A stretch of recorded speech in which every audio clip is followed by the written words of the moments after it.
దేవుని పరిశుద్ధ నామమునకు మహిమ కలుగును గాక. మన ప్రభుడును ప్రియరక్షకుడునైన యేసుక్రీస్తు వారి శ్రేష్టమైన నామలో మీ అందరికి కూడా మా యొక్క నిన్నైనటువంటి వందనాలు తెలియజేస్తున్నాం. ఈ మాటలు విని మీరు బలపడుతున్నారని తెలియజేసినప్పుడు ప్రభువులో మేము ఎంతో సంతోషిస్తున్నాం. మరి ఒకసారి మీ మధ్యలోనికి రావడానికి, మీ అందరితో వాక్యాన్ని ముచ్చటించడానికి దేవుడు ఇచ్చిన ఈ మహాకృపను బట్టి నేను ప్రభువుని స్తుతిస్తున్నాను. కొన్ని నిమిషాలు శ్రద్ధ కలిగి మనందరం దేవుని యొక్క వాక్యాన్ని జ్ఞానం చేద్దాం. వాక్య లేఖన భాగంలో నుండి 2వ సమూయేలు గ్రంథం 23వ అధ్యాయం 20వ వచనాన్ని మనం జ్ఞానం చేద్దాం. మరియు కప్సయేలు ఊరివాడే క్రియల చేత ఘనత నొందిన యొక్క పరాక్రమశాలికి పుట్టిన యెహోయాదా కుమారుడైన బెనయాను ఒకడుండెను. ఇతడు అమ్నోనీయుల సంబంధియగు ఆ ఇద్దరు శూరులను హతము చేసెను.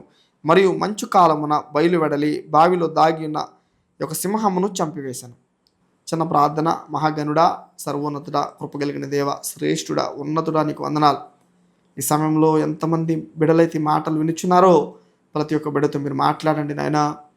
అయ్యా, ఎంతమంది బిడలు ఈ మాటలు వినుచున్నారో ప్రతి ఒక్కరితో మీరు మాట్లాడండి ప్రభా, నీకు స్తోత్రాలు. అలాగే నాయన, ఈ మాటలు ప్రభా అనేక మందికి ప్రభా ఇదిగో నీ కృపలో వర్ధిల్లడానికి, అయ్యా నీ ఆత్మలో వర్ధిల్లడానికి, నీ శ్రేష్టమైన ఘనమైన కృపలో ప్రభా బిడలందరూ కూడా అయ్యా వర్ధిల్లి ఆశీర్వదించబడడానికి అయ్యా ఉపయోగకరంగా చేయండి. నా నోట నీ మాట బోరగా ఉంచండి. యెషయా పెదవులు కాల్చినట్టుగా నా పెదవులు కాల్చండి. అయ్యా, బిడలకు కావలసిన వర్తమానము నాయన మీరు అందించి మీ యొక్క నామానికి మహిమ పొందమని ప్రార్థించి అడిగి పొందుకునే నాము తండ్రి, ఆమేన్. మనము చదవబడిన వాక్యలేఖన భాగంలో కప్సయేలు ఊరివాడై క్రియల చేత ఘనత నొందిన ఒక పరాక్రమశాలికి పుట్టిన యెహోయాదా అన్న మాట కనబడుతుంది. చూడండి బిడ్డలారా, ఇక్కడ వాక్యలేఖన భాగంలో వారి యొక్క పేరు రాయబడలేదు, కానీ ఊరు రాయబడింది. ఏ ఊరు అనంటే కప్సయేలు ఊరివాడై క్రియల చేత ఘనత నొందిన ఒక పరాక్రమశాలి అని రాయబడింది. నిజంగా ఈ వాక్యాన్ని మనం శ్రద్ధ కలిగి ఆలోచన చేసినట్లయితే వాస్తవానికి చాలామంది శూరులు, పరాక్రమము కలిగిన వారు బైబిల్లో కనబడతారు. సంసోన్ను మనం చూస్తే ఒక ఉన్నతమైన, శ్రేష్టమైన, ఘనమైన కార్యాలు జరిగించిన వాడిగా ఉంటాడు కదా. ఒక్క గాడిద ఎముకతో 1000 మంది ఫిలిష్తీయులను హతము చేయగలిగాడు. దేవుని యొక్క కార్యాలు చేయగలిగిన వాడు ఒక ఉన్నతమైన శూరుడిగా కనబడతాడు.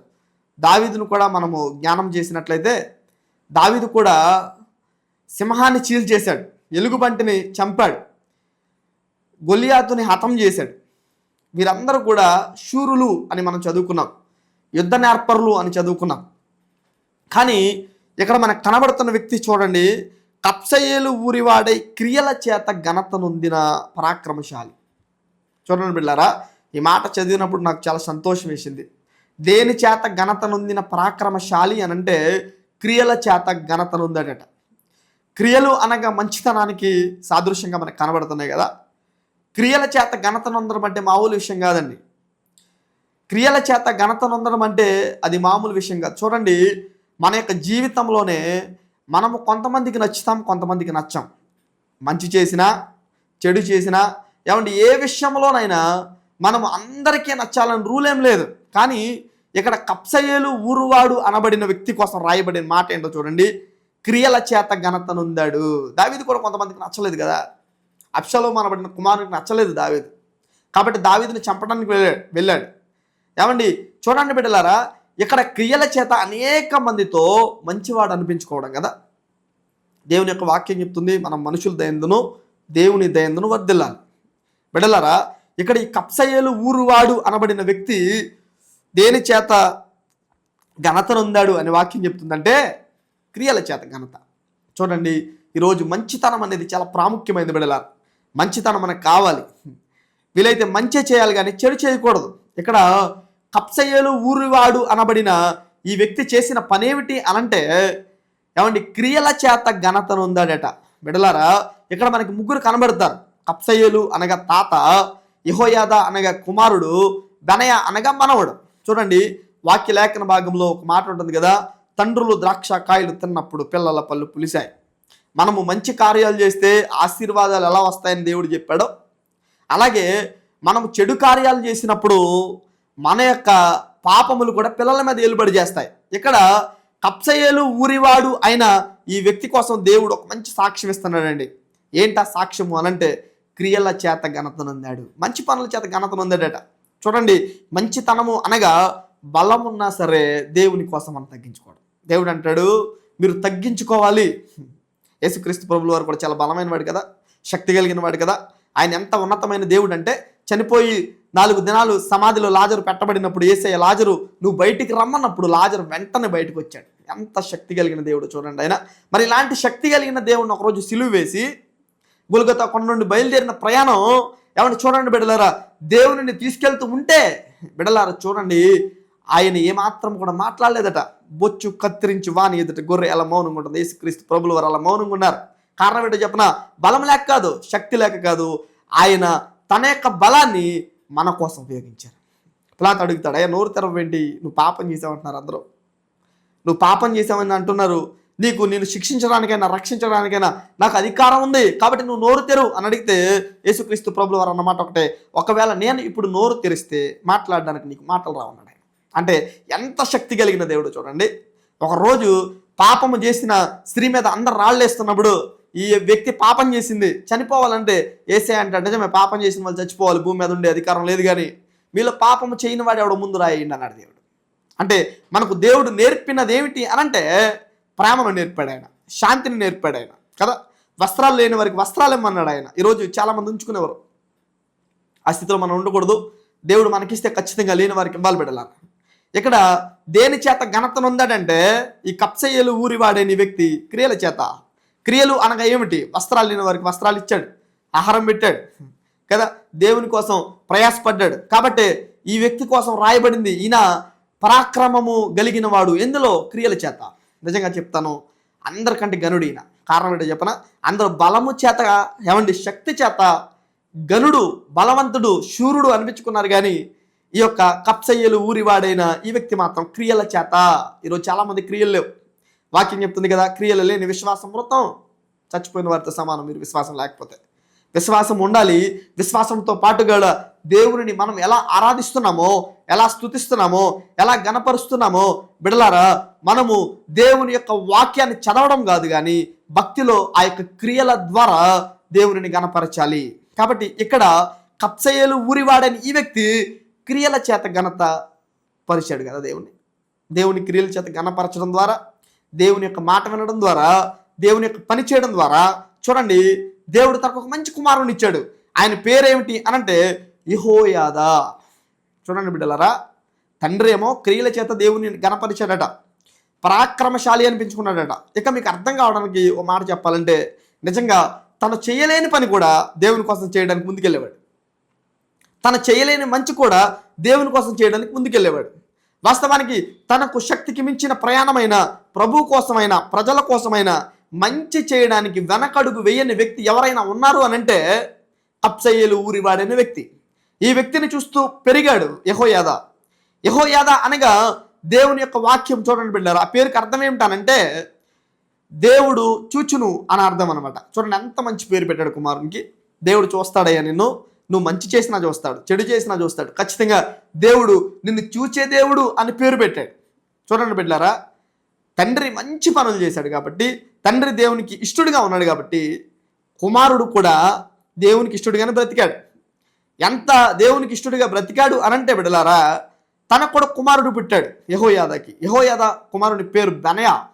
బెనయా అనగా దేవుడు కడతాడు అని అర్థమాట. చూడండి, తండ్రి కప్సయ్యలు ఊరివాడైన వ్యక్తి యెహోయాదా అనగా దేవుడు చూస్తాడు అని పేరు పెడితే, ఈ యొక్క యెహోయాదా బెనయా అన్న పేరు పెట్టాడు, దేవుడు కడతాడు నిన్ను. నిజంగా వాక్యం చెప్తుంది, యెహోవా ఇల్లు కట్టించనేటలా దాన్ని కట్టు వారి ప్రయాసం వ్యర్థం. ఇటుకలతో కట్టే ఇల్లు కాదు, కానీ కుటుంబం కోసం దేవుడు మాట్లాడుతున్నాడు అక్కడ కదా. దేవుడే కట్టాలి కుటుంబాన్ని, ఆయన జీవితాన్ని ఆయన. దేవుడే ఆశీర్వదించాలి మనల్ని, దేవుడే చూడాలి, దేవుడే నడిపించాలి. ఖచ్చితంగా దావీదు అదే అంటాడు, గాఢాంధకారపు లోయలలో నేను సంచరించిన ఏ అపాయానికి భయపడను, కారణం నీ దుడ్డి కర్ర నీ దండము నన్ను ఆదరిస్తుంది అంటాడు కదా. ఎందుకు దావీదు ఏ దారిలో వెళ్ళినా భయపడి అంటాడు అంటే, నీ దుడ్డి కర్ర అయినా నీ దండము నన్ను ఆదరిస్తుందయ్యా అన్నమాట కదా. యెహోయాదా కుమారుడైన బెనయాకి యెహోయాదా నేర్పిన పాఠం ఏంటో తెలుసా?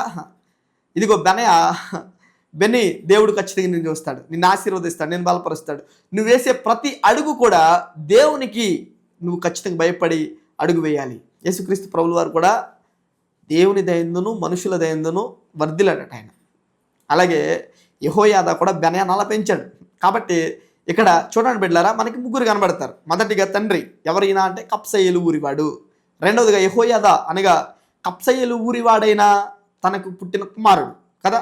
చూడండి, యెహోయాదాకి పుట్టిన కుమారుడు బెనయా. అంటే చూడండి, తాతగారు కనబడుతున్నారు, తండ్రి కనబడుతున్నాడు, మనవడు కనబడుతున్నారు. వీరు ఎవరికి లోబడ్డారు అనంటే సర్వోన్నతుడైన దేవునికి లోబడ్డారు. దేవుని యొక్క చేతులకు వారి జీవితాన్ని అప్పగించారు. కాబట్టి వీరి కోసం మనం చదువుకోవాల్సి వచ్చింది ఈ రోజు బిడ్డలారా. చూడండి, తాత చేసిన భక్తిని మనవడు కూడా ఆచరిస్తూ ఉన్నాడు. కాబట్టి నేను కూడా మీరు ఈ వాక్యాన్ని వింటున్న వారిలో చాలామంది తాతలు అయి ఉండొచ్చు, నాన్నలు అయి ఉండొచ్చు, కుమారులు అయి ఉండొచ్చు. మనము మన బిడ్డలకు మాదిరికరమైన జీవితాన్ని కలిగి ఉండాలి. చాలామంది తల్లిదండ్రులకు మాదిరికరమైన జీవితం ఉండట్లేదు. కాబట్టే వారి కుటుంబాలు ఈరోజు విచ్ఛిన్నం అవుతున్నాయి. వారి బిడ్డలు వారి మాట వినట్లేదు. వారి బిడ్డలు వారి మాట వినకుండా వారి సొంత నిర్ణయాలు తీసుకుంటున్నారు. కారణం ఏంటో చెప్పనా? వారి కుటుంబంలో ప్రార్థన లేదు, వారి కుటుంబంలో భయం లేదు, వారి కుటుంబంలో భక్తి లేదు. నేను అంటాను, ఖచ్చితంగా ప్రతిదానికి కూడా మనం ఒక వ్యక్తికి జవాబు చెప్పాలి. ఆయనే సర్వోన్నతుడైన దేవుడు, కృపగలిగిన దేవుడు, నిన్ను పుట్టించి నిన్ను పోషించి నడిపిస్తున్న దేవుడు యేసయ్య. ఈ యొక్క మార్గాన్ని ఎవరు ఎంచుకున్నారు అనంటే బిడలారా, కప్సయేలు ఊరివాడైన తను ఎంచుకున్నాడు. కాబట్టి తన కుమారుడు ఆయన యెహోయాదాను భక్తిలో పెంచాడు. యెహోయాదా కూడా తండ్రి మార్గంలో నడిచాడు. కాబట్టి బెన్నీని బిడలారా చూడండి, దేవుడు కడతాడు, దేవుడు నిన్ను చూస్తాడు, నన్ను చూచిన దేవుడు నిన్ను కడతాడయ్యా బెన్నీ అని ఆశీర్వదించి మంచి పేరు పెట్టాడు కదా. చూడండి, ఈ యొక్క బెనయా చేసిన పని ఏమిటి అనంటే మరి ఒకసారి చూద్దాం. చూడండి, అదే 2వ సమూయేలు గ్రంథం 23వ అధ్యాయం 20వ వచనంలో మనం చదివితే ఏముంది అనంటే, ఇతడు మోయాబీయుల సంబంధులకు ఆ ఇద్దరు శూరులను హతము చేశాడట. మరియు మంచు కాలమున బయలు వెడలి బావిలో దాగిన ఒక సింహమును చంపివేశాడట.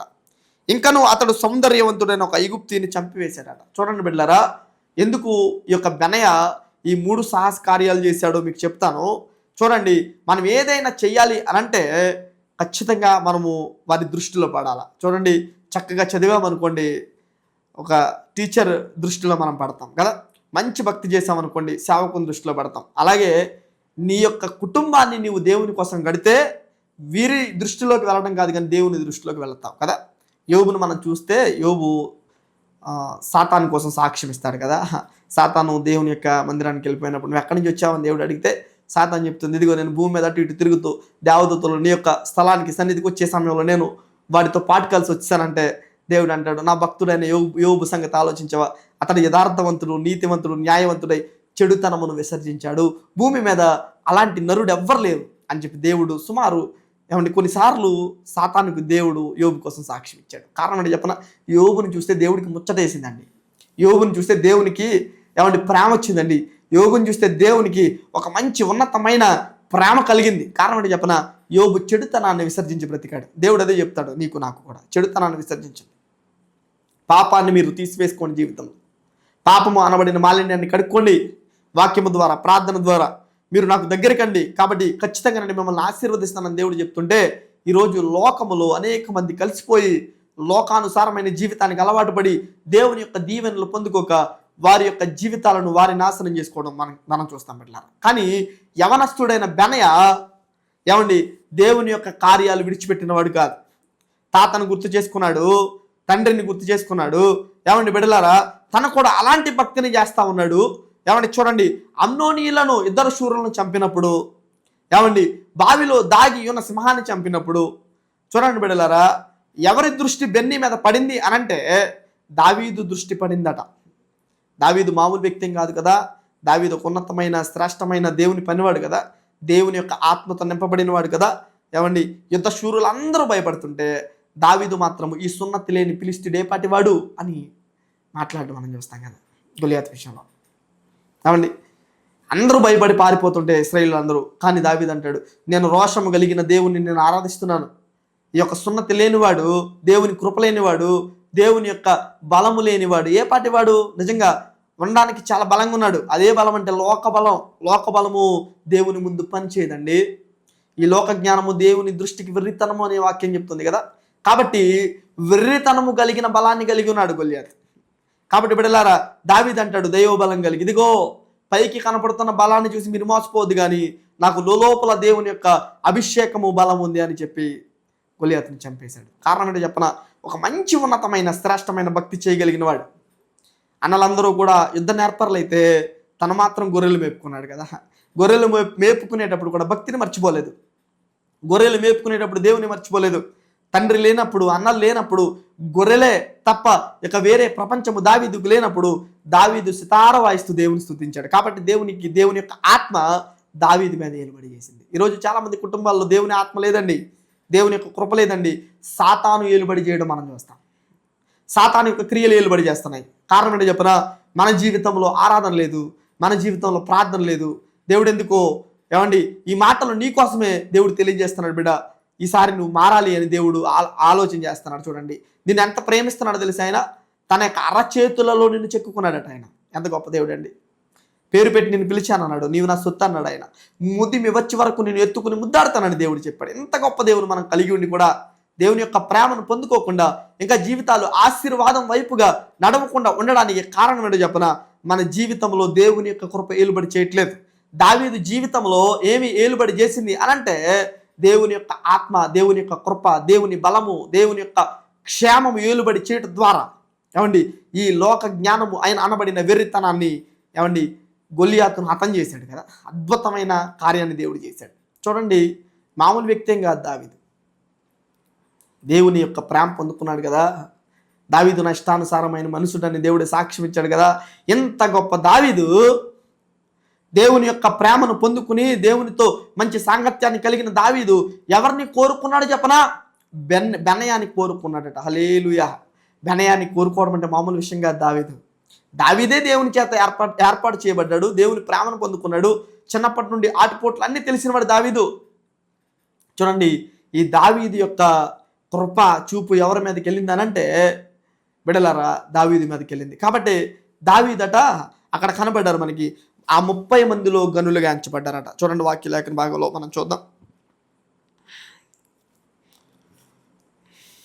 చూడండి, 2వ సమూయేలు గ్రంథం 23వ అధ్యాయం 23వ వచనంలో దావీదు బెనయ ఆ 30 మంది గనులలో 30 మంది శూరులలో గనుడిగా ఎంచబడ్డాడు.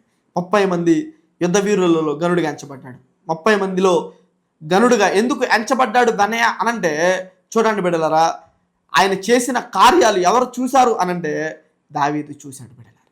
చూడండి బిడ్డలారా, మనము చేసినప్పుడు కూడా దేవుని దగ్గర గనులుగా ఎంచబడతాం. ఇక్కడ బెనయ దావీదు దగ్గర గనుడిగా ఎంచబడితే, దావీదుకున్న సైన్యములో దావీదుకున్న వారిలో గనుడిగా ఎంచబడితే ఏమండి చూడండి బిడ్డలారా, మనము కూడా దేవుని యందు భయభక్తులు కలిగి ఉంటే దేవుని దగ్గర మనం గనులుగా ఎంచబడతాం బిడ్డలారా. దేవుని దగ్గర గనులుగా ఎంచబడాలి అనంటే మనం ఏం చేయాలి అనంటే దేవుడు అంటాడు, విస్తారమైన బలులు నాకెలా, కోడెల రక్తమైన మేకల రక్తమైన నాకు వెక్కిసంగా మార్చబడింది. మరి ఏది నీకు ఇష్టం ప్రభు అంటే ఆయన అంటాడు, విరిగి నలిగిన హృదయంతో మీరు నన్ను ఆరాధించండి చాలు. ఏదో చాలామందికి ఈ ఆరాధన రావట్లేదు. కారణం ఏంటో చెప్పిన, వారికి విరిగి నలిగిన హృదయం ఉండట్లేదు. బెనయ చూడండి బిడ్డలారా, వారి యొక్క తాత చేసిన భక్తిని బట్టి, తండ్రి చేసిన భక్తిని బట్టి చూడండి దావీదు చూపు బెనయ మీద పడింది. బెనయ 30 మందిలో గనుడిగా ఎంచబడ్డాడట. మొదటిగా బెనయ గనుడైపోయాడు. ఏమండి దేవుడు అంటాడు, నీ మనుషుల దయందును దేవుని దయందు వర్ధిల్లాలి అని అంటే మన యొక్క పనులు దేవునికి మనుషులకి నచ్చాలి. దేవునికి నచ్చాలంటే భక్తి చేయాలి, మనుషులకు నచ్చాలంటే మంచి చేయాలి. ఈరోజు మనుషులు రెండు చేయట్లేదు, భక్తి చేయట్లేదు, మంచి చేయట్లేదు. నేనంటాను బిడ్డలారా, మనం ఇప్పటి వరకు మారకపోయినా కనీసం ఈరోజు నేను మారాలా. దేవుడు ఎందుకో ఈ మాటను తెలియజేస్తున్నాడు తన యొక్క అభిషేకం ద్వారా, ఆత్మ ద్వారా. కాబట్టి బిడ్డలారా చూడండి, బెనయ 30 మందిలో గనుడిగా ఎంచబడ్డాడని వాక్యం చెప్తుంది కదా. చూడండి బిడ్డలారా, మరి ఒక మాట మనం చూద్దాం. ఏం రాయబడిందంటే వాక్య లేఖన భాగంలో ఏమండి 2వ సమూయేలు గ్రంథము 23వ అధ్యాయం 23వ వచనంలో దావీదు అంటాడు, బెనయాకు సాటి అయిన వారు ఎవ్వరు లేరు. గనుడిగా ఎంచబడ్డాడు, సాటి అయిన వారు ఎవ్వరూ లేరట బెనయాకి. కారణం ఏంటి అనంటే బెనయ ఎవరి దగ్గర వర్ధిల్లాడు అనంటే దేవుని దయలో వర్ధిల్లుతూ వస్తున్నాడు కదా, దేవుని కృపలో వర్ధిల్లుతూ వస్తున్నాడు కదా. తాత చేసిన భక్తి బెనయాకు తోడైంది కదా. తాత చేసిన భక్తే తోడైందంటే తండ్రి చేసిన భక్తి కూడా తోడైంది కదా. కాబట్టి మొదటిగా గనుడైపోయాడు, రెండవదిగా బెన్నీకి సాటి అయిన వారు ఎవరు లేరట. ఎందులో సాటి అయిన వారు లేరు అనంటే భక్తి జీవితంలోనూ, యథార్థమైన ప్రవక్తనలోను, నీతిలోను, న్యాయములోను ఎవరు కూడా సాటి అయిన వారు లేరు బెనయాకి. ఎందుకు సాటి అయిన వారు లేరంటే తన యొక్క జీవితాన్ని దేవునికి అర్పించి ముందుకు సాగుతూ ఉన్నాడు. చాలామందిలో నిజాయితీ కనబడదు, కానీ ఇక్కడ బెనయా జీవితాన్ని మనం చూస్తే దావీదు దగ్గర చాలా నీతిగా బ్రతికాడు. దావీదుతో మంచి అనిపించుకున్నాడు. దావీదుకు చెడు చేసే అవకాశం వచ్చినా దావీదుకు చెడు చేయకుండా బెనయా సాగడాన్ని మనం చూస్తాం కదా బిడ్డలారా. చూడండి బిడ్డలారా, మరి యొక్క మాట మనం చూద్దాం. వాక్యలేఖన భాగం నుండి మరి యొక్క మాటను చూద్దాం. చూడండి బిడ్డలారా, 2వ సమూయేలు గ్రంథం 15వ అధ్యాయం 18వ వచనంలో బెనయా దావీదును మిక్కిలిగా ప్రేమించేవాడని రాయబడింది. 2వ సమూయేలు గ్రంథం 15:18లో ఎందుకు గనుడిగా ఎంచబడ్డాడు, ఎందుకు బిడ్డలారా వారి అందరిలో కూడా శ్రేష్ఠుడిగా ఎంచబడ్డాడు అనంటే, సాటి అయిన వారు ఎవరూ లేకుండా ఉన్నతమైన స్థితిలోనికి వెళ్ళిపోయాడు అనంటే ప్రేమించడం మొదలుపెట్టాడు. ఎవరిని ప్రేమిస్తున్నాడు? ఎవరి దగ్గర అయితే నమ్మకంగా పనిచేస్తున్నాడో యజమానుని ప్రేమించడం మొదలుపెట్టాడు. దావీదుని ప్రేమించడం మొదలుపెట్టాడట. దావీదు బెనయాని ప్రేమించడం కాదు, కానీ బెనయాయే దావీదుని మిక్కులుగా ప్రేమించేవాడు అని రాయబడింది కదా. ప్రేమించాలి మనం. బెనయా దావీదుని ఎంతగా ప్రేమించాడో దేవుని చేత పోషించబడుతున్న మనము, దేవుని యొక్క కృపచేత ఈరోజు ప్రాణాలతో ఉన్న మనము, దేవుని కృపచేత వర్ధిల్లుతున్న మనము కూడా బిడలారా దేవుణ్ణి ప్రేమించాలి. దేవుని ఎప్పుడైతే నువ్వు ప్రేమిస్తావో, ఒక అడుగు నువ్వు దేవుని కోసం వేస్తే ఒక భక్తుడు అంటాడు 10 అడుగులు ఆయన వేస్తాడట. సందేహం ఏమి లేదు. ఒక అడుగు మనం దేవుని కోసం వేసినప్పుడు ఖచ్చితంగా ఆయన 10 అడుగులు వేసి మన దగ్గరికి వస్తాడు ఆయన. సందేహం లేదు బిడ్డలారా. అందుకే ఆయన అంటాడు యోబు కోసం కదా, నా భక్తుడైన యోబు సంగతి ఆలోచించవా, అతడు యథార్థవంతుడు, నీతివంతుడు, న్యాయవంతుడు, చెడుతనం విసర్జించడు, భూమి మీద అలాంటి వాడు ఎవ్వరూ లేరు. ఆ సాక్ష్యాన్ని పొందుకోవాలి మనం ఈరోజు. డబ్బున్నా లేకపోయినా ఒకేలా ఉండాలి కదా. యోబుకి సమస్తం ఉన్నప్పుడు దేవుణ్ణి ఆరాధించాడు. అన్నీ పోయాక కూడా అన్నీ ఇచ్చిన దేవుడు అన్నీ తీసుకెళ్ళిపోయాడు, కానీ నా ప్రాణం ఉన్నంత వరకు నేను దేవుని స్తుతిస్తాను. అలా మనం ఉండాలి. ఇక్కడ బెనయా దావీదు చేత ప్రేమించబడ్డం కాదు, కానీ బెనయా దావీదుని ప్రేమిస్తున్నాడు అన్నమాట మనకు కనబడుతుంది కదా. ప్రేమ సహిస్తుందట, ప్రేమ సహనాన్ని ఇస్తుందట, ప్రేమ ఒక ఉన్నతమైన ఓర్పును కలగజేస్తుందట. కాబట్టి బెనయా దావీదుని మిక్కిలిగా ప్రేమించడానికి కారణం ఏంటంటే భక్తి కలిగిన వాడు, నీతి కలిగిన వాడు బెనయా కదా. బిడ్డలారా చూడండి, అదేవిధంగా బిడ్డలారా ఒకరోజు కుమారుడైన అబ్షలోము దావీదుని చంపేయడానికి ప్రయత్నం చేస్తున్న పరిస్థితుల్లో దావీదే పారిపోతున్నాడు కదా. దావీదే లోయల్లో గుహల్లో దాక్కుంటున్న పరిస్థితి కదా. ఆ పరిస్థితిలో బెనయాకు ఒక మంచి ఆఫర్ వచ్చింది. ఏంటో చెప్పనా, ఇదిగో నీవు నా కుట్రలో జాయిన్ అయితే, నా తండ్రిని చంపేయడానికి నువ్వు సహకరిస్తే నీకు ఒక ఉన్నతమైన బహుమానం ఇస్తానని అబ్షలోము ఆ రోజు చెప్పుండొచ్చు, కానీ బెనయా అబ్షలోము కుట్రలో చేరలేదట. దావీదు రాజుగా ఉన్నప్పుడు బెనయా దావీదుకు తోడుగా ఉన్నాడు.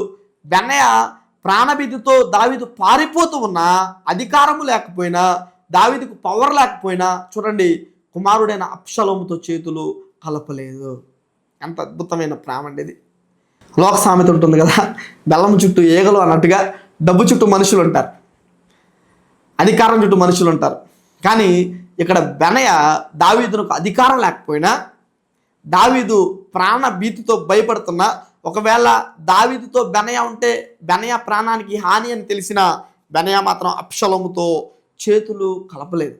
అంత అద్భుతమైన ప్రేమను కలిగి ఉన్నాడు కదా బెనయా.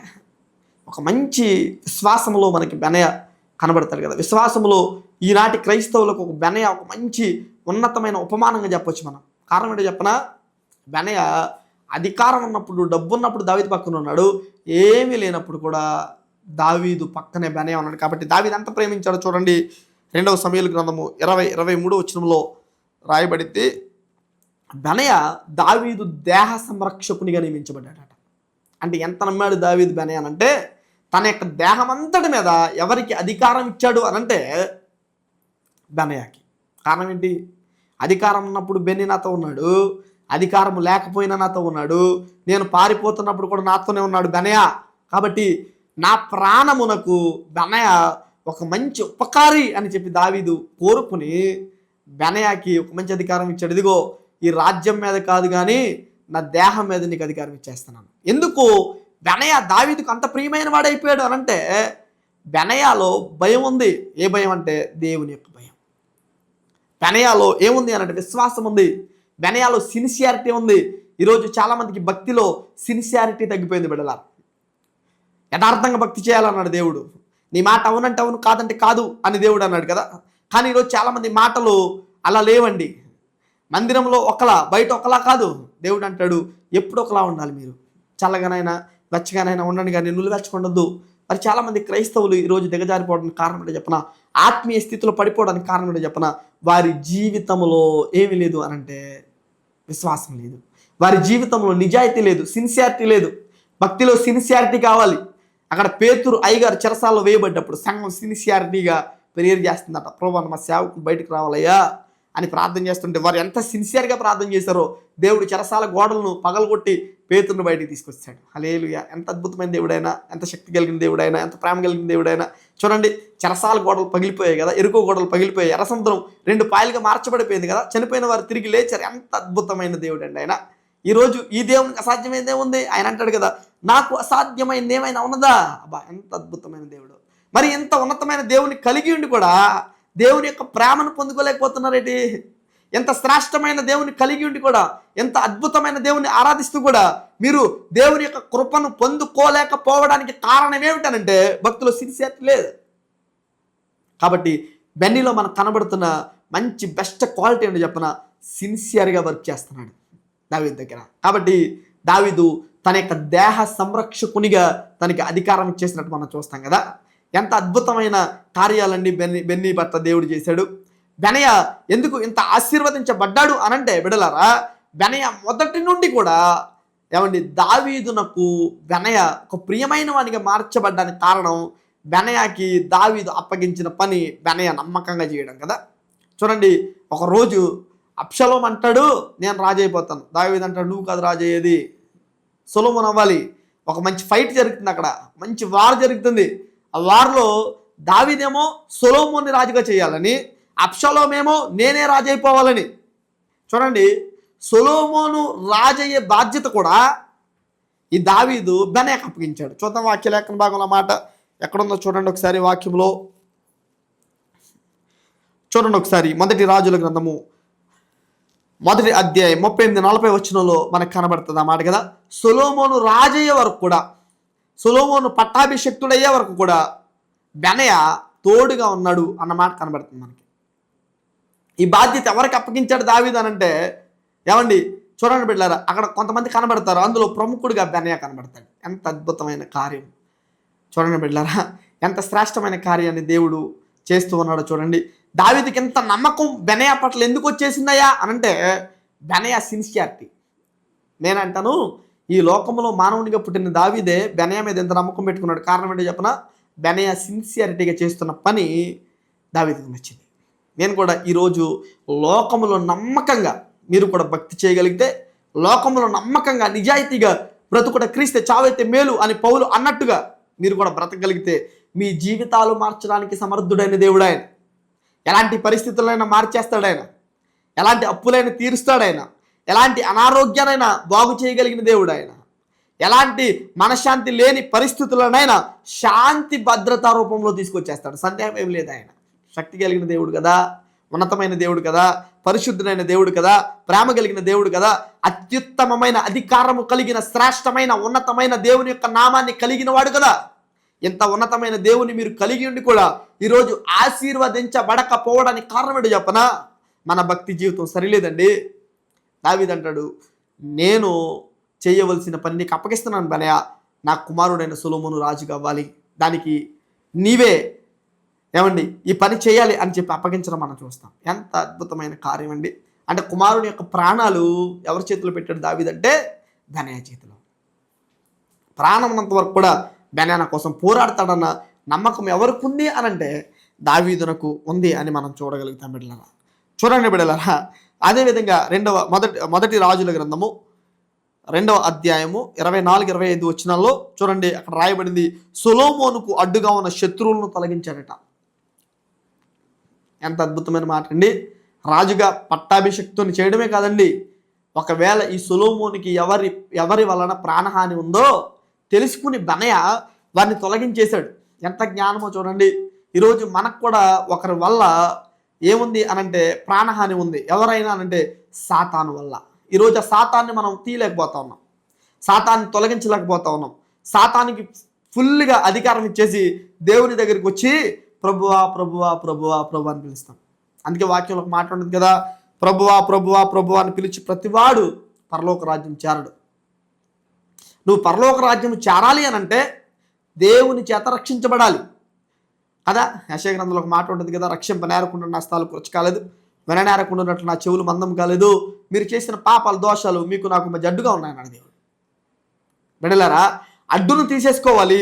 దేవుని యొక్క పిలుపునకు మనము లోబడాలి. చూడండి, బెనయ చేసిన కార్యాలు అక్కడ కనబడతాయి మనకు. చూడండి, మొదటిగా అమ్నోనీల 2 శూరులను హతము చేశాడట.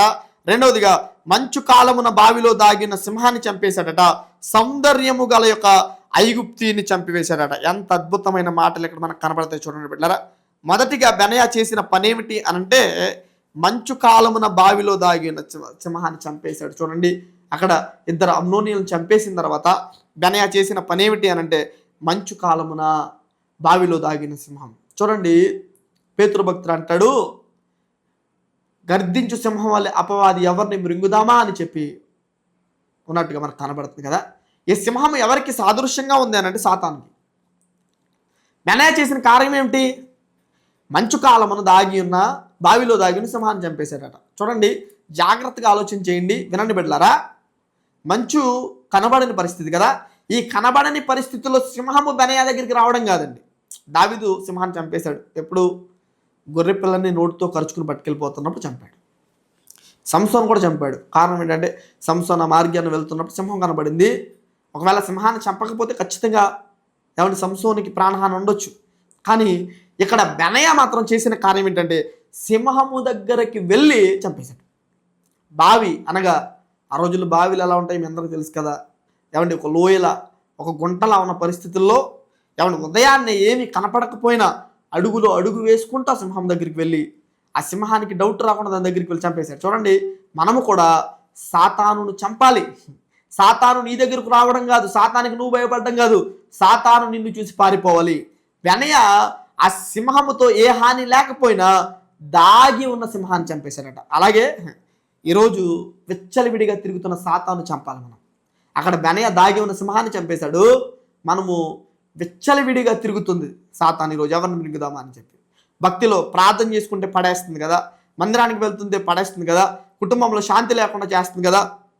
ఈ సాతానుని చంపాలి అనంటే ఏం ఉపయోగించాలి అనంటే బిడ్డలారా, ప్రార్థన మనం ఉపయోగించాలి కదా.